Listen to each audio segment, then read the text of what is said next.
Halle Berry has been catching a lot of heat since she decided to start her second act and expand her brand outside of Hollywood. From being dragged over barely their outfits to her decision to get a little payback on Adrian Brody. It's almost been like an organized campaign to try and trash Halle in the media. And now her forgotten ex-husband from almost 30 years ago just came out of the woodworks to try to pile on. And is it just me, or is it starting to give humiliation ritual? It's no secret that for the past several months, Halle has been on a publicity run promoting what she calls her second and greatest act, where she's aiding women in taking their feminine health into their own hands while detailing her own journey, sharing personal stories as well as partnering with other brands to empower women dealing with the same issues. This has basically allowed Halle to pivot from depending on the Hollywood industry to using her own image as an age-defying, beautiful, talented, desirable woman to build her own multi-million-dollar business that is competing with the $24 billion feminine health market. And right on the heels of her company gaining front-page recognition on Forbes magazine, here comes her long-lost ex-husband, David Justice, trying to sabotage her appeal to her core demographic by painting her as desperate and undesirable. Oh, you dirty mother... The former baseball player sat down for Matt Barnes' All the Smoke podcast and was asked what it was like when things in his personal life became public.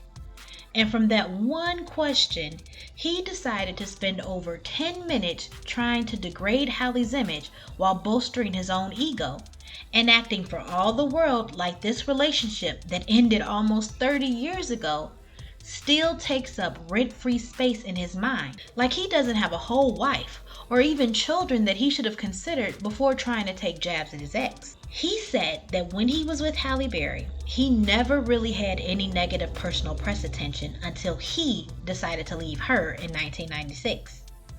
He had to make it plain that regardless of the fact that Halle filed for divorce 2 weeks before he did, and the fact that she ended up getting a temporary restraining order against him after he allegedly kept showing up outside her home and demanding to be let in, he wanted it made crystal clear that he left her.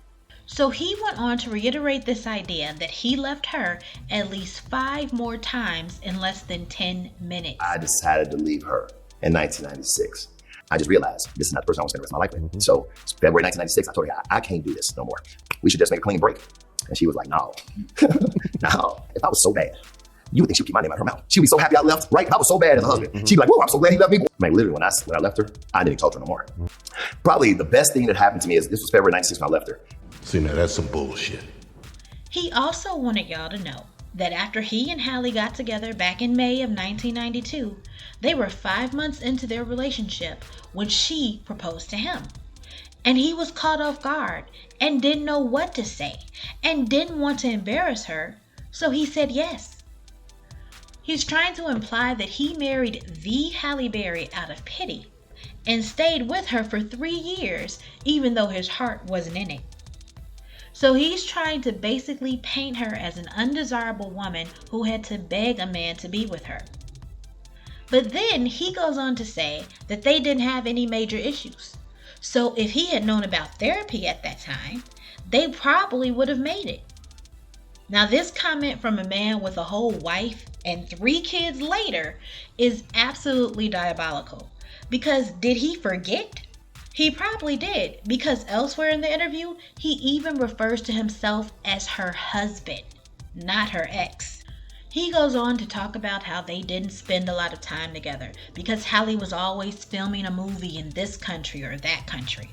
So he started asking himself, is this the woman that he wants to start a family with? Like, shouldn't he have asked himself that before they got married?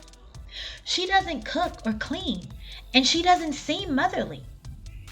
So the man who married an actress who was already co-starring in films with Eddie Murphy, Patrick Swayze, James Caan, Bruce Willis, and Damon Wayans is now shocked that she's still booked and busy and is not a traditional stay-at-home wife during his off-season? Somebody make it make sense.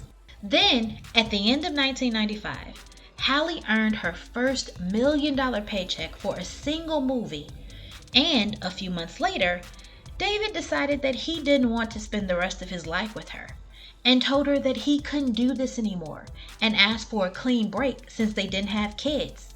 And then he reminded her that she told him she wouldn't ask for any of his money. He started ranting to Matt, saying Halle didn't have any money and that he bought the house and was paying all the bills. Like he begrudged being in the role of providing for his wife. It's given that Halle married her ops and didn't even know it at the time. He wanted her to take everything that she aspired to and throw it all away because he married her. And when he didn't get his way, it seemed like he gave her an ultimatum and lost. And he still hasn't gotten over it because the bitterness is coming through loud and clear. Like how he went on for the umpteenth time about how Halle never spoke up on his behalf when she told the world an ex-boyfriend put hands on her and caused her hearing loss in one ear. He started saying, of course she said it was an ex-boyfriend and he's her husband. But he still felt she should have come out and clarified the situation. He probably completely forgot about the fact that the last time he went on a Twitter rant about Halle Berry in 2015, when she was divorcing her third husband, he addressed all these issues. And then days later posted another tweet thanking Halle for clearing up all the rumors. So after he trolled her for that, he then went on to tell Matt Barnes that Halle was so in love with him that she couldn't handle the breakup, and how it was so hard for her because he walked away from her and never looked back. Yet he's the one who keeps trying to trend on her name. Meanwhile, Halle hasn't mentioned him once in any interviews. These strays literally came out of nowhere because, like most people in the comments were talking about, hardly anyone even remembers or talks about her first husband. But now, on the heels of Halle's new business venture that's set to disrupt a $24 billion feminine health market and free her from looking at Hollywood as her source, here comes her forgotten ex-husband to try and bash the appeal of her femininity. What do you think? Is the industry trying to yank Halle back in line? Or are her 3 times removed ex-husband's comments just a coincidental case of bitter ex syndrome? Let me know what you think in the comments. Remember to like and subscribe for more. Thanks for watching.